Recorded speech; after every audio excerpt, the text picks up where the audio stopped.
This is a Louie T Network exclusive. Hey, either you're outside or you're in the lab room. Draft Zone.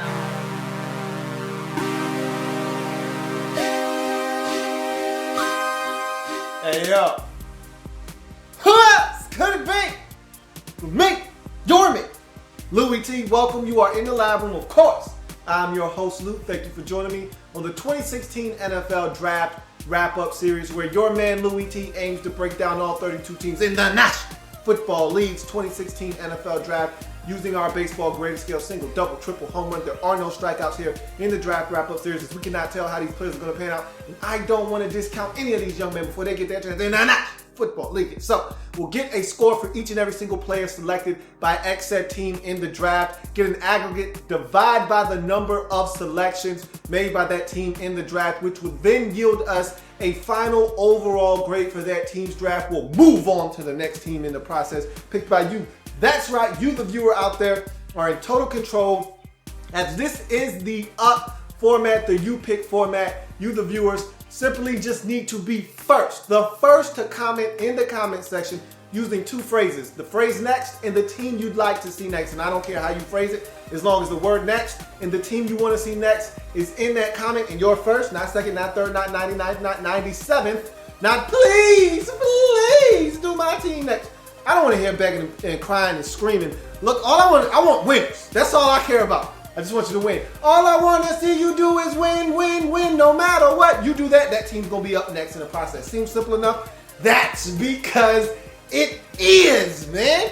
And so the next team up in the series is none other than the Houston Texans, who have had, by all accounts, one of the best off seasons of any team in the National Football League. And this draft, to me, continues to bolster that and drive that point home even further. Really like this draft that they were able to compile. Very short, compacted draft, but a lot of teams had a short, compacted draft this year. A lot of teams traded up to get the players that they coveted in this draft, and so you saw a lot of 6 and 5 and 7 player drafts. Not a lot of 9, 10, 11s this year. We did have a couple now. Your Ravens, your Browns, those drafts, 49ers, teams in double digits. But this was another one of those teams with a nice, compact, concise 6-player draft. Get in, get out, get the players you want, move on. And that's what the Texans did. Let's break down the Houston Texans 2016 NFL Draft now.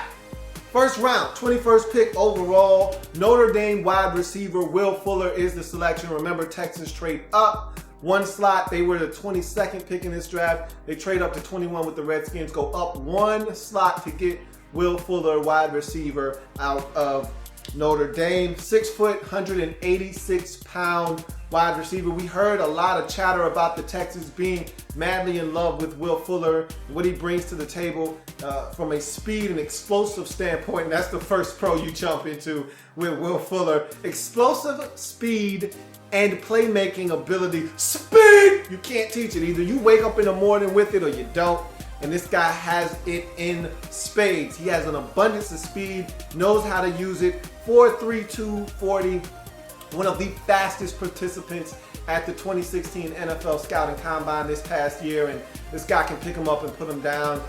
You see it all over the tape. You turn on just about any game and you'll see him running by at least one defender at some point in that game. May not actually catch the football, maybe an overthrow, whatever may have you, but he's running by somebody. USC game comes to mind, first play of the game.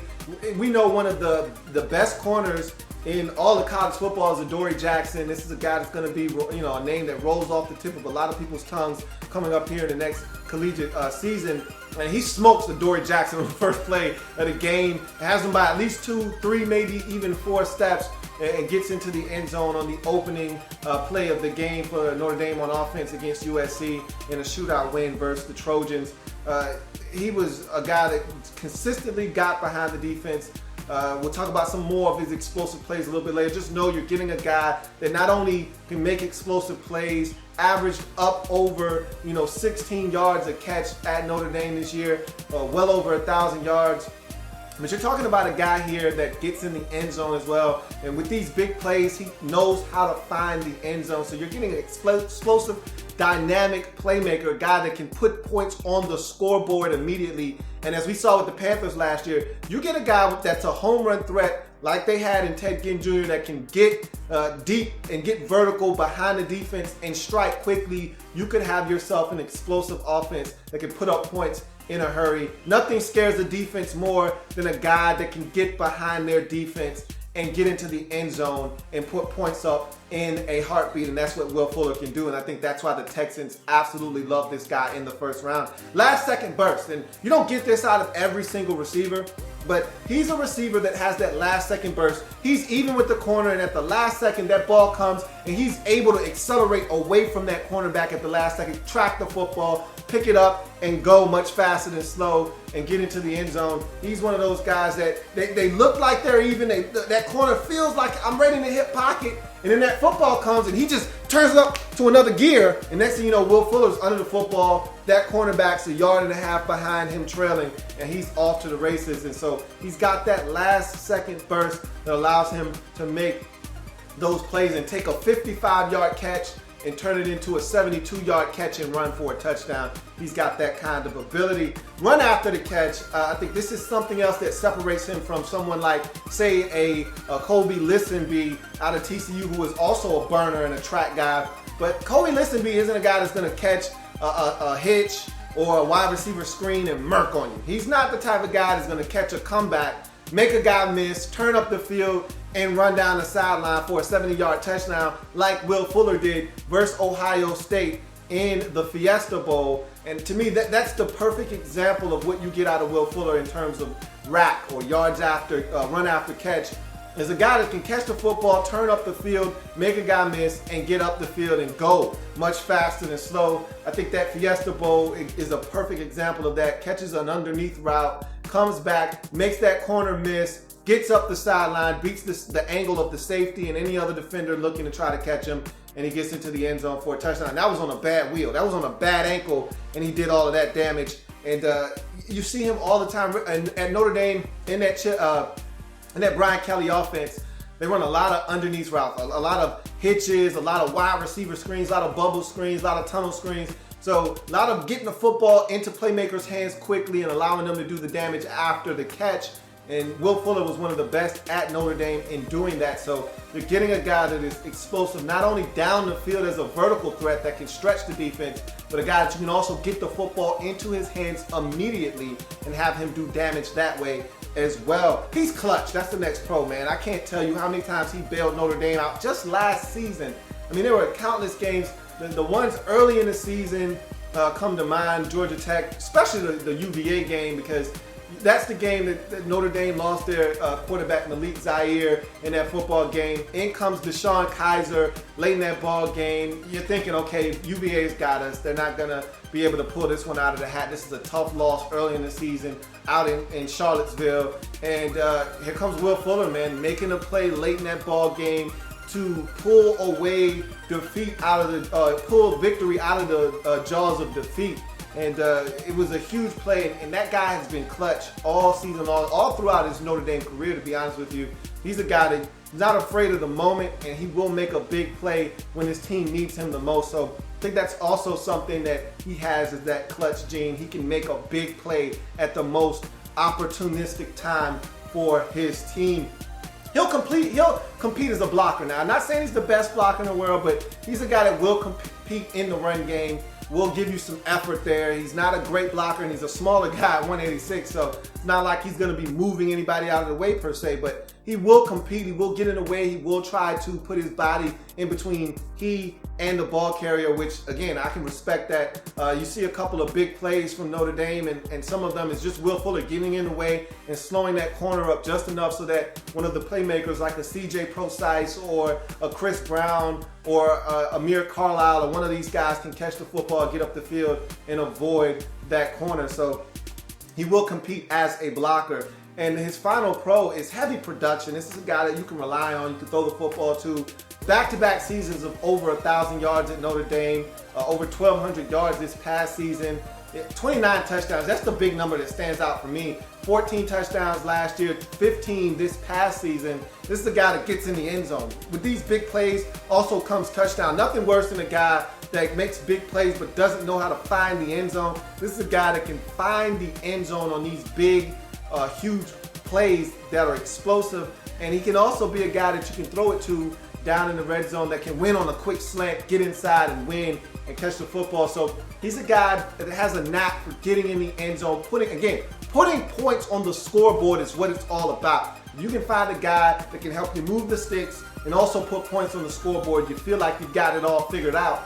And with him being across from Nuke, he doesn't have to be the number one option in Houston, which excites me because I don't think he's necessarily a number one receiver in this league. And I think with him being paired up with the guy that's already an established number one, he's just going to come in and do whatever it is he needs to be done, do whatever needs to be done on the opposite side of Nuke. Take some of that coverage away from him. Nuke's been seeing double teams since day one, it seems like, especially when he took that torch over from the one and only DRE, Andre Johnson. Now you get a guy in Will Fuller that you got to pay attention to. You don't have a choice. This guy has elite, legit NFL world-class caliber speed. If you leave him alone by himself with a corner with inferior skills and speed, Will Fuller's going to embarrass that guy. You got to pay attention to him. You've got to keep a safety over the top just for insurance, which is going to free up your man, Nuke, on the other side to do some serious damage. So I understand why the Texans felt like he was the best fit at 21. You go to his smaller stature, 6 feet, 186.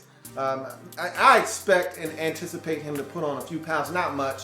I think he is what he is in terms of size because I know the Texans definitely do not want to take away from this guy's explosiveness.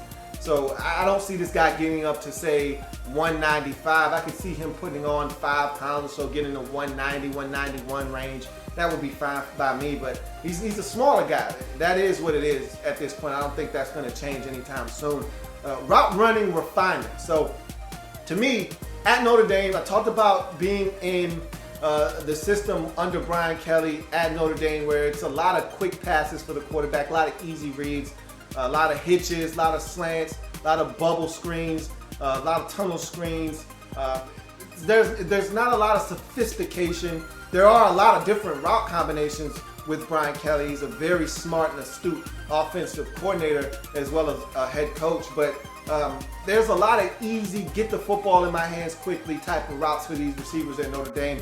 So I think at the next level, he's going to be called upon to do some things that he probably didn't do as often at Notre Dame as he's going to do at the next level. So that'll be interesting to see how well he comes in and runs routes and the depth that he's running these routes with and all of those things, sitting down in man versus zone and all those things. I just want to see him come in and I want to see how he acclimates himself to the NFL game in terms of route running. And then finally, the biggest con of them all, the one that everybody was really, including myself, and I'm a Notre Dame Fighting Irish fan, that was harping on was he's not a natural hands catcher. This is a guy that loves to catch the football with his body. You see it on tape all the time. When he's forced to catch it with his hands, you can get some drops. It was a wet, nasty day against Clemson. Thought he struggled to catch it there. You had a couple of different ball games. Boston College was one, I believe, where he dropped a couple of footballs that he should have caught. There's some times where he'll let one get away. And the good thing about him is he doesn't drop a lot of deep balls, but he did drop a deep ball that could have been a touchdown against Boston College. So there are times where this guy will have some slip-ups and not catch the football. And I don't think he's a natural hands catcher. I think he is much more comfortable jumping in the air when he doesn't need to. And that's the thing that really drives, as an ex-receiver in high school and a guy that was looking to play college football, I'm huge on not leaving your feet when you don't have to. If you don't have to leave your feet as a receiver, that's the easiest way for you to make a play is to stay on your feet. If you leave your feet, you're not Scooby-Doo, you're not Shaggy, you're not running in the air. You're not gonna jump in the air and then as soon as you hit the ground, you're gonna take off running, okay? This isn't a cartoon. You gotta stay on your feet if you're looking to make a play. So if you can catch the football here away from your frame but keep your feet on the ground, you can catch that football and make a guy miss. You jump in the air, leave your feet so you can catch it with your body. Guess what? You've already taken away and this is a guy with the kind of speed that can change a game at the drop of the hat. You hate to see him leave his feet because this guy can't use his God-given ability when he takes off the ground and goes in the air, but he's more comfortable catching a football with his stomach, with his chest, than with his hands. So you'll see that, on a slant, or on a comeback where the ball is right there, maybe right here instead of right here, where he can't body it, and stay on the ground. He's got to slightly jump in the air. You're taking away all the power of a guy that can go and win a foot race by just catching the football in stride. So again, I would love to see him develop better hand catching with the football, but I just don't think he's a natural hands catcher. I just don't think that's what he is. I don't think he's comfortable, but again, as long as he's finding a way to corral these footballs and make plays, I don't think anybody's really going to care if he catches it with his head, his shoulder, his stomach, whatever. As long as he's making plays, I think the Houston Texans will be fine in the first round, 21st overall selection. Notre Dame wide receiver Will Fuller for me is hit hard. He's hit deep. Out of hit. It's a home run for Will Fuller, wide receiver out of Notre Dame. The one thing you can't teach in this league is speed. We saw that last year with the Denver Broncos and Emmanuel Sanders. We saw that last year with Cam Newton and him getting the football down the field to Tank Ginn Jr. and Philly Brown. All of these guys that can stretch the field and make plays in a hurry. You don't have to have great receivers. If you got guys that can win one-on-one matchups with just pure unadulterated speed, that goes a long way in this league, and I think this is one of those guys that can come in and do that. And with Nuke being across from him, I think it's a match made in heaven in Houston with this first round selection. Go to second round, 50th overall selection. We go back to Notre Dame in the Golden Domers. Offensive lineman Nick Martin is the selection, 6'4", 299-pound center / guard. And we'll talk about that versatility a little bit later on, but he's got good length. That's the first thing you see with him. And he reminds me a lot of Taylor Decker in this sense that his length allows him to have this next pro. Anchors well. He's a guy that will be in his stance, and especially in pass sets, you'll see this, is he'll set up. He's got really good feet. That's another pro, so solid feet was the next pro anyway, so I'll lump it in. He's got really good feet, so he gets the snap, and he's really good with a quick snap to set. So he snaps the football, he's ready in his stance, and he's upright, and he's here. Great lift that allows him to extend, so he engages that defensive lineman before they engage him. And then he's just erect, he's here, and he's in perfect position, and he's not moving. I mean, I can't tell you how many times Deshaun Kaiser had perfect pockets to throw from up front where he could just step and kind of figure out what he wanted to do with the football, because Nick Martin was absolutely stonewalling the guy in front of him, giving him about a good 1.5 to 2 yards of space just to kind of roam and figure out what it is exactly he wanted to do. It is phenomenal how he just stands guys up and he just doesn't move, especially in passing sets. It's amazing how this guy is just so solid. He's just a really good offensive lineman. Not a lot of flaws to really break down. I'll talk about the ones that I'm nitpicking about a little bit later on, but he's a versatile guy. I talked about that already. He could play center, played guard as well at Notre Dame. Last year did most of his damage at center, but this is a guy that I think the Texans look at him as strictly as a center right now, but it's good to know that if need be, we can kick this guy around the interior of our offensive line, both guard positions and center, and know that we have a guy that can get it done and be rock solid for us. But because they lose Ben Jones in the offseason to a division rival in the Tennessee Titans, you got to solidify the center position. You got a new quarterback, got a new running back. You want to make sure these guys are comfortable. So you go and get Nick Martin, you stick him in the middle of this offensive line, and you say, hey, you be the general for us for the next 5 to 10 years. And that's exactly what you're getting in Nick Martin, a steady, solid football player that's going to do all the things you need him to do in the interior of that offensive line. Great on the double team. He's one of those guys that snaps the football, gets to that double team, and it allows him to get to this next pro, get to that second level. And the biggest thing for interior offensive linemen is how do you fare on those double teams and how do you get off that block and get to the second level? Because in any big run, you will find at least one of those interior offensive linemen 9 times out of 10 getting on that double team, getting off that double team, getting to the second level, and getting that kick out block, whether it's a safety or a linebacker. They're getting to the second level and they're providing that block that kicks out that running back that allows him to get up to that third wave and that final defender. And that's where that running back has to make his money and make that defender miss or outrun an angle or something of the sort. But you see these interior linemen being impactful on that double team and then getting off that double team and getting to the second level. Well, Nick Martin is among the best at doing that in this draft at the center position. Has really good second level quickness and awareness. And what I mean by that is He's a guy that he can move, he can change directions a little bit out in space. He will have some trouble with quick defenders, but that's almost any offensive lineman. But he's a guy that is very aware. There was one play where I saw him get to the second level on a screen. He goes and he blocks one guy, pushes him out that way, then immediately turns around and seals off another defender, which was the kickout block, and it ended up being about a 45, 50-yard screen to the running back out of the backfield. And I think a lot of the credit should have been given to Nick Martin on that particular play, because not only did he get one guy, he turns around and that backside pursuit of a defensive lineman, he was coming, and Nick Martin turns around and walls him off, which is my final, one of my final two pros. Walls off defenders, does a really good job of putting a barrier between the ball carrier and the defensive lineman or a defensive player in general. Does a really good job of just making sure that there is a barrier there that guy cannot cross to get to the ball carrier, whether it be a wide receiver, a running back, or even a quarterback. Does a really good job of walling off defenders. Not necessarily moving them, creating a new line of scrimmage, but just getting in their way and not allowing them to get off of that block and get into the play. And finally, bloodlines. When your brother is a two-time All-Pro, or at least I want to say he was an All-Pro in his rookie season. I don't know if he got that same distinction last year, but Zach Martin came in and lit it up immediately for the Dallas Cowboys. When your brother is Zach Martin, and he had a prestigious career at Notre Dame as well, and you follow in his footsteps, don't think that other GMs around the league, scouts, aren't aware of this, and that doesn't sit well with them, because it does.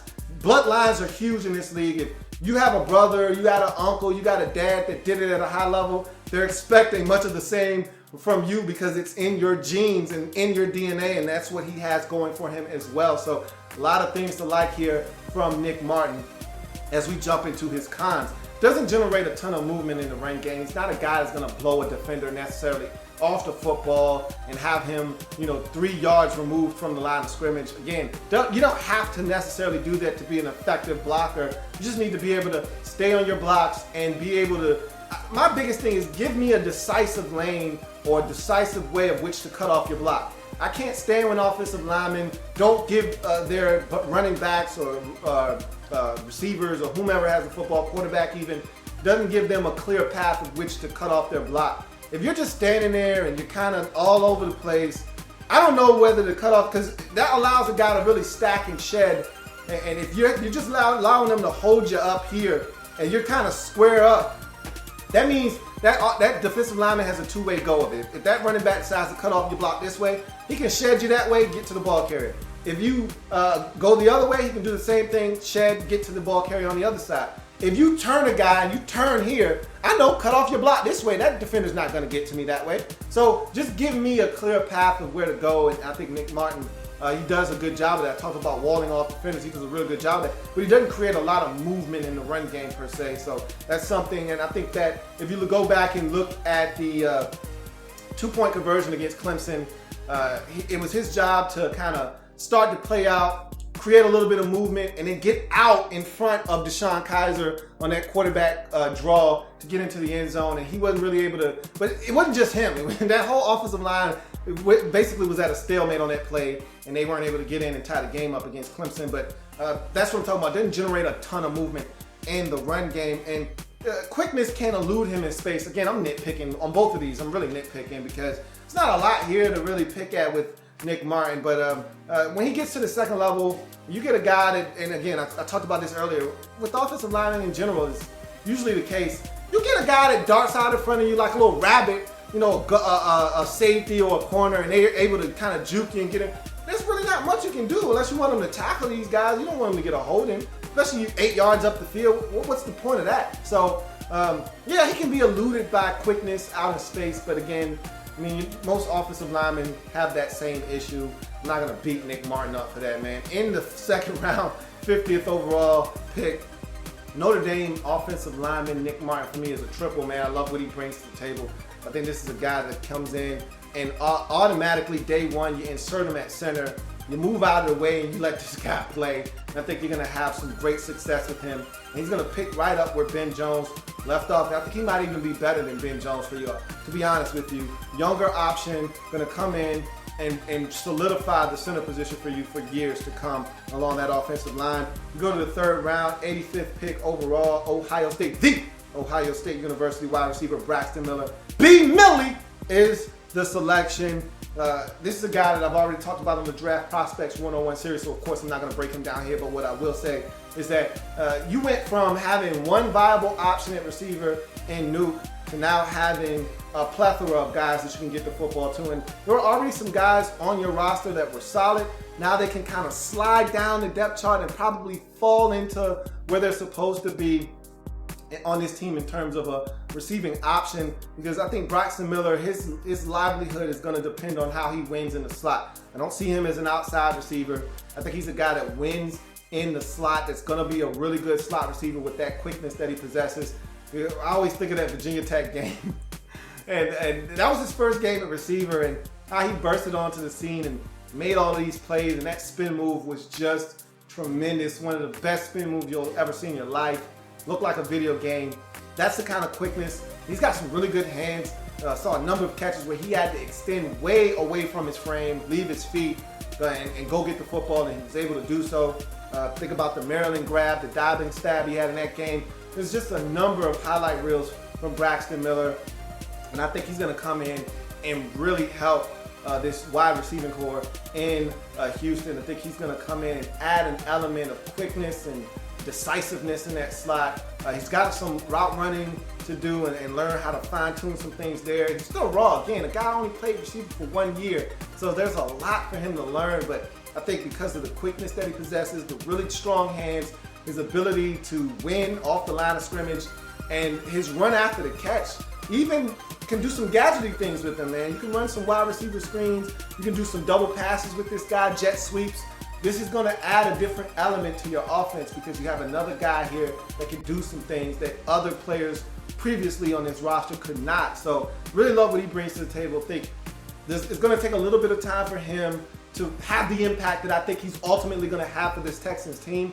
But with patience and time, this guy's going to turn out to be one hell of a third option, maybe even your second best option in terms of receiver, because I think Will Fuller's going to turn out to be one hell of a one-trick pony down the field, which is great. I mean, Deshaun Jackson is a one-trick pony.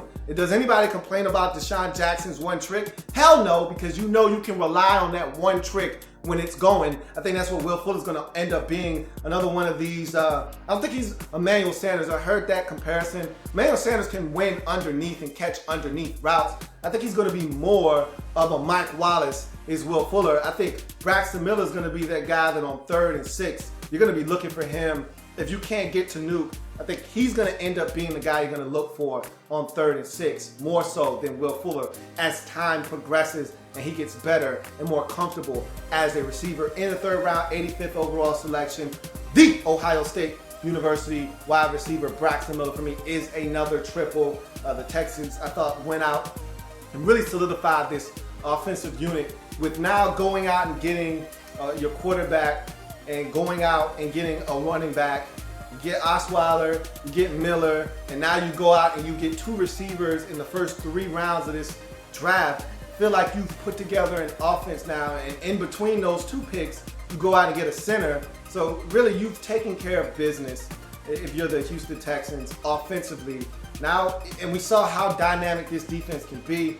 Now it's time to kind of turn your direction to the defense, and you'll do that later on in the draft. But there's one more pick that I was fascinated with in this draft, and it's next, 4th round, 119th overall, San Jose State running back Tyler Irvin is the selection, and I can't stop laughing. I can't stop grinning because I talk about this all the time. In every draft, usually, there's one player that sticks out like a sore thumb, and I'm just enamored by their tape. And every year usually every year there's one running back that I have a lot of fun with their tape, and it's usually a speedster. I told you I'm a sucker for height, weight, speed, and he's not a height, weight, speed specimen. He's just a speed specimen, straight up. And every year I just have fun watching at least one running back's tape because he's so fast. And every minute you're watching, every second that you're watching the tape, you're thinking to yourself, is this the play? Is this the play where he pops it, gets into a hole, makes a guy miss, off to the races, 77 yards, touchdown? Is this the play where he doesn't get touched, they block it up beautifully, and he outruns the angle of the safety, 55-yard touchdown run? Is this the play? Every play has that anticipation. Is this the play? And last year was Tevin Coleman, running back for the Atlanta Falcons that they selected in the second round. This year, for me, Tyler Ervin has been that guy thus far, running back out of San Jose State. 5'10", 192 pounds at the running back position. And I'm going to talk about that size a little bit later on. Do not be deceived by that size. This is not your average 5'10", 192 pound back, okay? I'm going to just say that right now. We'll get to that a little bit later on. Explosive burst is the first pro. And I'll just go ahead and lump it in with the next one. Electrifying speed.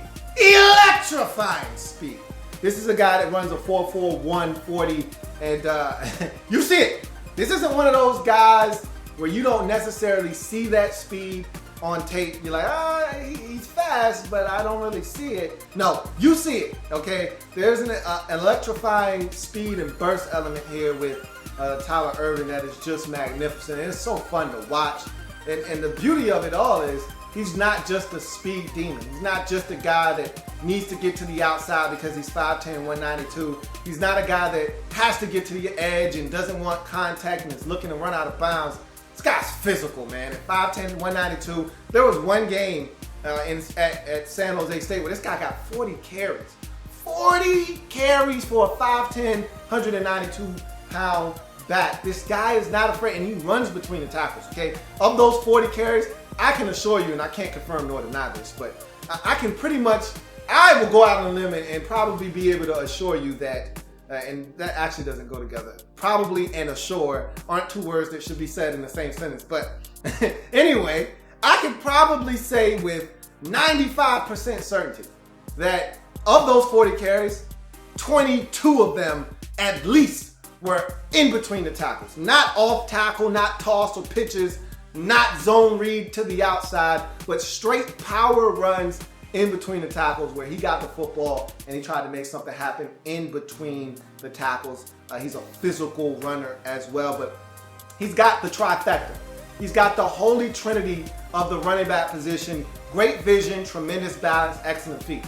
One without the other throws off that whole spiritual running back balance. Okay, you gotta have all of them if you want to complete the cipher there. Can't have one without the other. Great feet without great balance doesn't really matter, because you can have great feet and not have the balance to get there. So you see a cut, and I always use Clinton Portis as the best reference as an ex-Redskin. When he was in Denver, he had great feet, great balance, great vision, all of that. Got to Washington, put on a couple pounds because Joe Gibbs was feeding him the football like it was going out of style, like it was the 80s again. And so he realized, I got to bulk up. I can't be the same scat back I was in Denver, where I was running that zone read and I was sticking my foot in the ground and making these one cuts and going. Joe Gibbs is going to feed me the football. He's running counter tray and all this power and all of these things. I got to bulk up because I'm getting 3.6 yards a carry. I'm no longer hitting 5 a pop. You know, and so he lost that balance he had. He had the feet, he had the vision, he lost the balance. By the time he got to Washington, because he had to put on that extra weight, he would always be top heavy. He would never have his weight distributed evenly, so he would have his weight out in front of him. He'd see a cut, go to cut back, stumble over his feet, fall down, hit the ground. And so you gotta have all of them. If you don't have vision, you got great feet and balance, you don't see the cut, what difference does it make if it's there? You're not gonna get to it because you don't even see it. So gotta have all three of them. Tyler Ervin has all three of them. Outstanding change of direction. That's another great pro for this guy. Is he has a great knack for pressing a hole, getting in that hole, and then seeing another cutback and having great change of direction to get there, not lose stride, not lose balance. I think Marshall Faulk said it best, and as we all know, he was one of the best backs to do it, especially in terms of agility and never losing speed, never breaking stride. One of the best features a back can have, and this is really reserved for the explosive ones. If you want to truly be an explosive and dynamic playmaker in this league, the best ones generally do it without breaking stride. If you can stop, if you can cut without stopping, if you can make a sudden change of direction without losing a step, without breaking stride, you got it. Okay, that's part of the reason why Adrian Peterson is so dynamic, is because he can stop, cut on a dime, but never, and his acceleration too is another thing for him, Adrian Peterson, is that his acceleration, he can stop, come to a complete stop, hip toss a guy like he did against the Cleveland Browns about 3 years ago, and then take off again. 2 steps, he's back at top speed. You can't catch him. So this is a guy that doesn't have to break down, doesn't have to downshift. I always talk about Ted Ginn Jr. and having straight line speeding. In order for Ted Ginn Jr. to change directions, he's literally got to downshift it all the way to the 1st gear so that he can turn his body and then get it all the way revved up back to 5th gear. That's not what you got to worry about with Tyler Ervin. He can make a guy miss, he can juke, he can jump cut, and change directions suddenly like that and not lose stride and keep going. And that's the thing that allows him to accelerate away from defenders. He's got great hands. He's a natural pass catcher. And I saw that at the combine. That's when I first fell in love with Tyler Ervin, to be honest with you. Because at the combine, I see this guy, very shifty. I see his hands. He's catching everything. I see the speed. He's explosive. I said, damn, I can't wait to watch this guy. Then Mike Mayock tells me that this is a guy that's not just a 190-pound back. He's not your typical 190-pound back. He's a physical guy. Turn on the tape, and everything was pretty much proven to be true and solidified for me. And his hands are awesome. Mr. Do-It-All is the final pro, or one of his final pros. 2,600 all-purpose yards last year at San Jose State. 16 touchdowns. The guy was a running back. They threw him the football out of the backfield a ton. This guy was a kickoff returner and a punt returner. You name it, he did it for San Jose State. Mr. Do-It-All fits him perfectly. This guy did everything at San Jose State. And finally, special teams value. I just told you, punt returner, kickoff returner, you name it, he did it at San Jose State. So you get extra added value there. And I think the Texans could definitely use a shot in the arm from a special team standpoint. I really don't have a lot of good things to say about their returns unit from the Houston Texans over the last couple of years. So I would love to see this guy get an opportunity to run back kickoffs and probably punts as well at the next level. You go to his cons, he's 5'10", 192. I mean, it wasn't a problem in college, but this is in college, so we'll see. And again, he's not going to be asked to do all the things he was asked to do at San Jose State. Lamar Miller's going to be your feature back. This guy's going to come in and probably spell him. You already had some other guys there that you probably like an Alfred Blue. So I don't think this guy's going to necessarily be asked to do a whole bunch, a ton. If guys stay healthy, his role won't be as big as it was at San Jose State. But I don't think his size is going to be an issue. He may even gain a few pounds, but at the end of the day, he wasn't an issue at San Jose State. I don't view it as an issue at the next level myself. Pass pro, that is something that he needs to get better at, because at 5'10", 192, there's only so much you can do as a pass protector. And he's not going to be one of these guys that's going to stonewall the linebacker that's blitzing. Best thing he can do is try to cut a guy, and if they jump over him, there's not much he can do. I saw him get blown up a couple of times in pass pro, but he's so dynamic in the backfield on third downs, catching football out of the backfield. He's got to make sure that he cleans up his pass pro deficiencies, because he needs to be on the field on third downs. And I think that's going to be the first way that he cracks the field in his rookie season, is on third downs. He's going to be a guy that I think can get the football, make some big plays for this Texans offense on third downs. And workload. Almost had 400 touches last season. Totally combined. Remember, I talked about him being a punt returner, a kickoff returner. They threw him the football a ton, and they handed it to him a bunch. So this is a guy that almost touched it 400 times last year. A lot of wear and tear, but again, not going to see that many touches in Houston. So I'm not really that concerned about that as we move forward, man. I love this selection. You're not going to get this out of me very often, but you can put it on the board.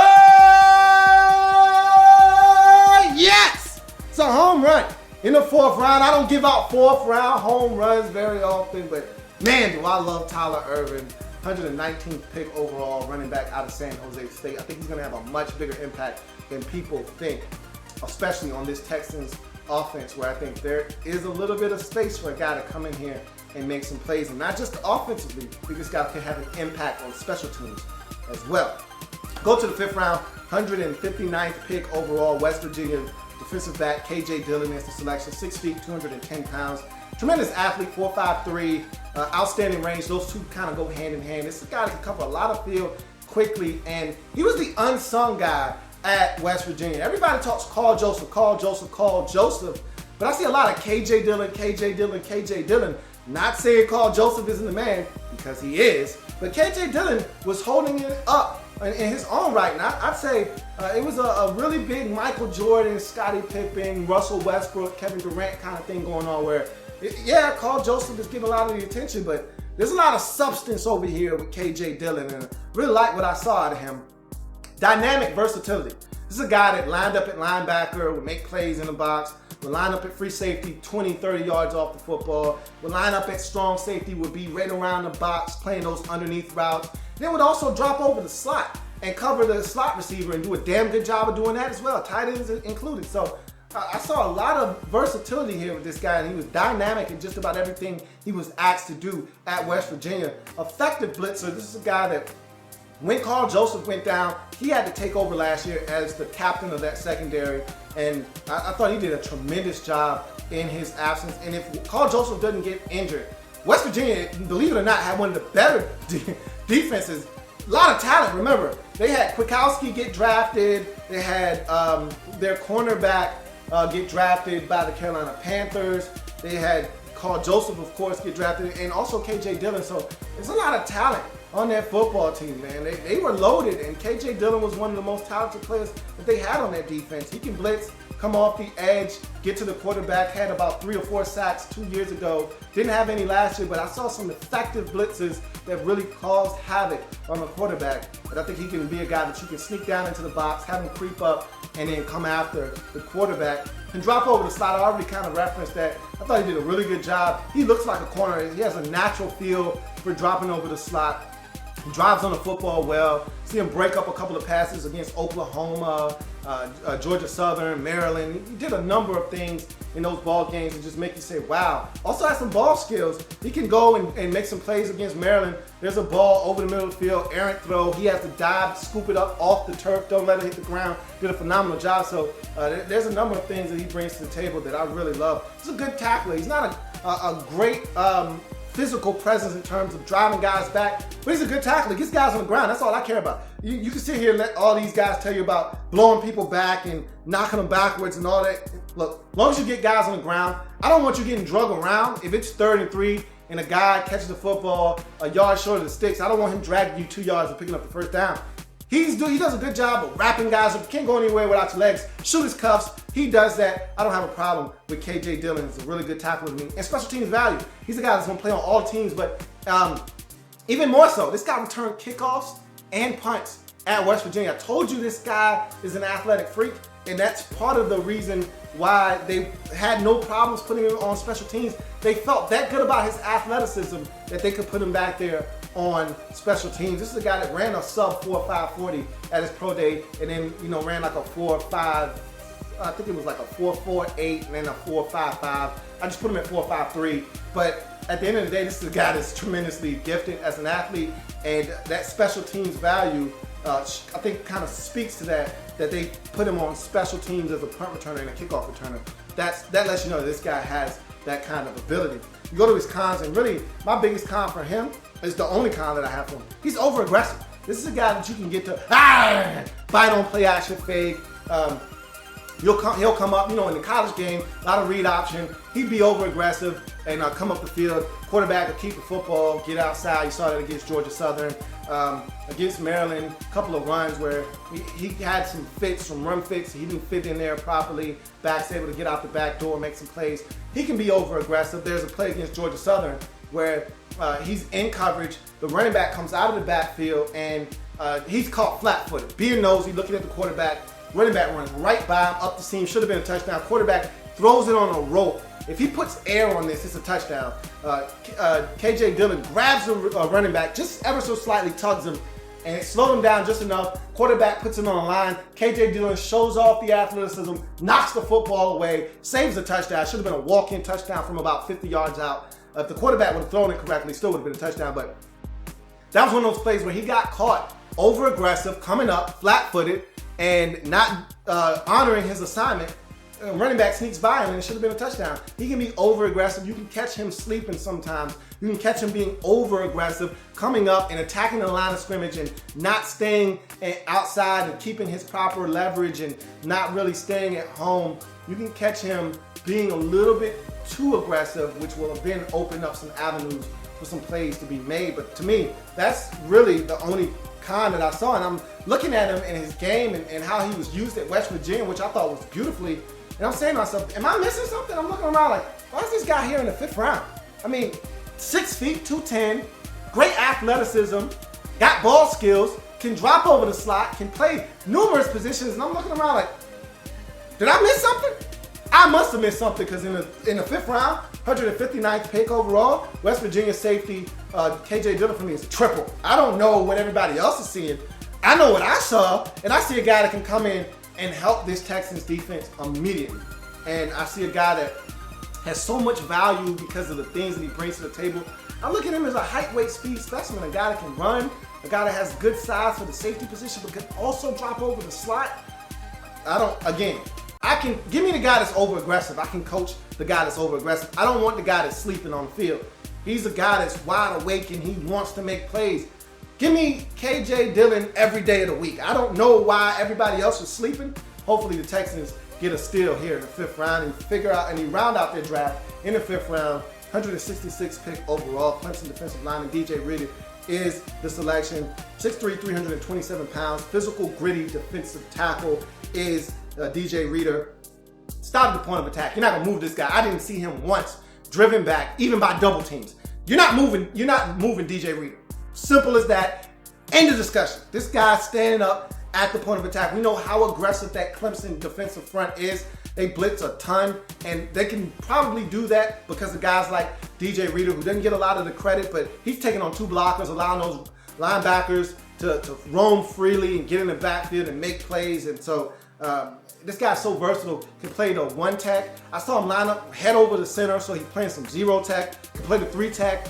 He's all over the place, man. I think KJ Dillon is one of these guys. Doesn't get enough credit, but he's a very versatile and was a vital piece for that Clemson defense up front this season. Strings out plays, and what I mean by that is he pursues plays on the backside very well. So what he does is he takes away those cutback lanes for those running backs. And there's a couple of times, like in the national championship game versus Alabama, where he's tracking Chris Henry, 2 yards outside of the hash.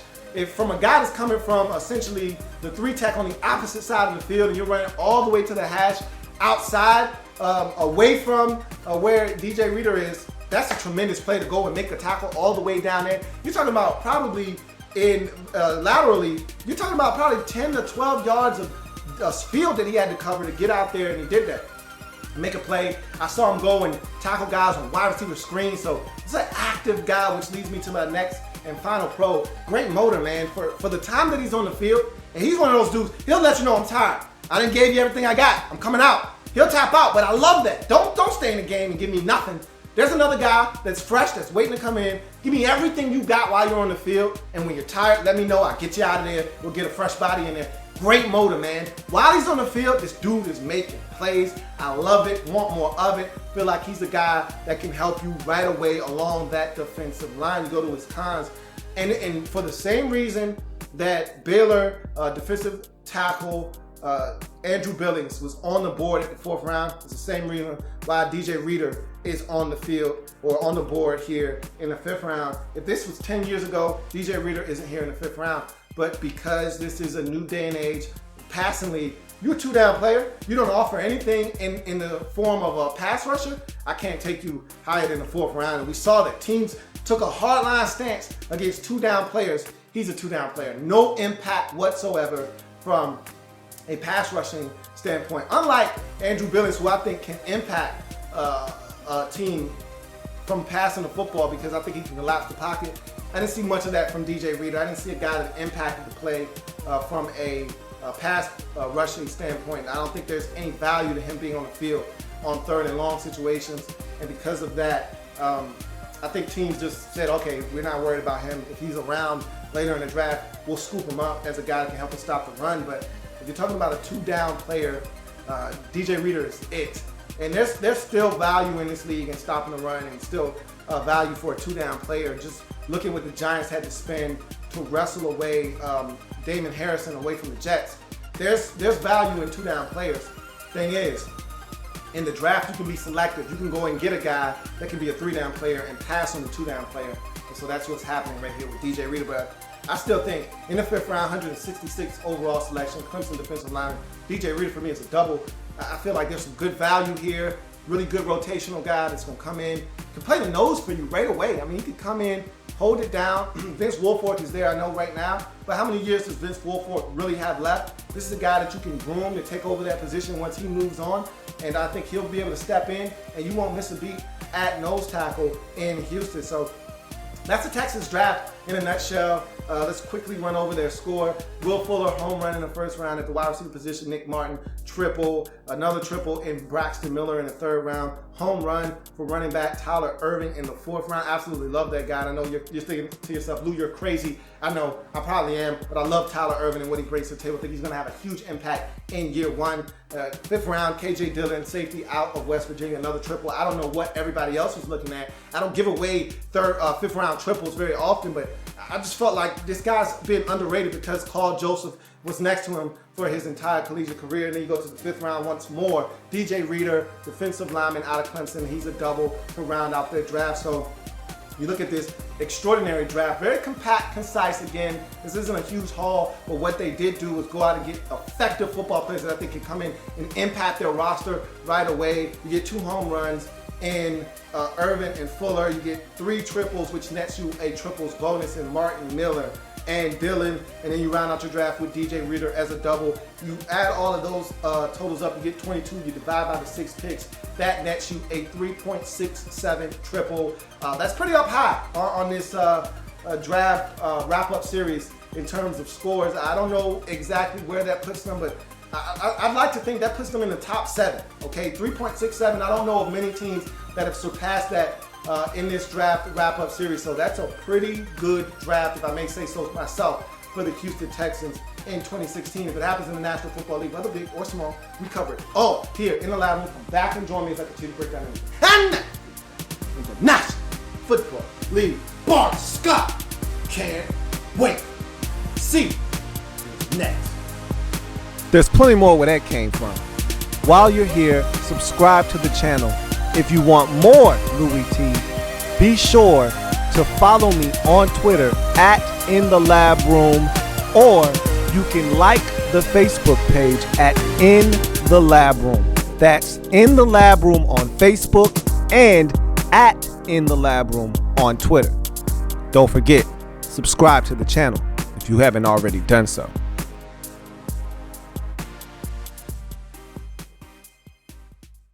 Mm-hmm.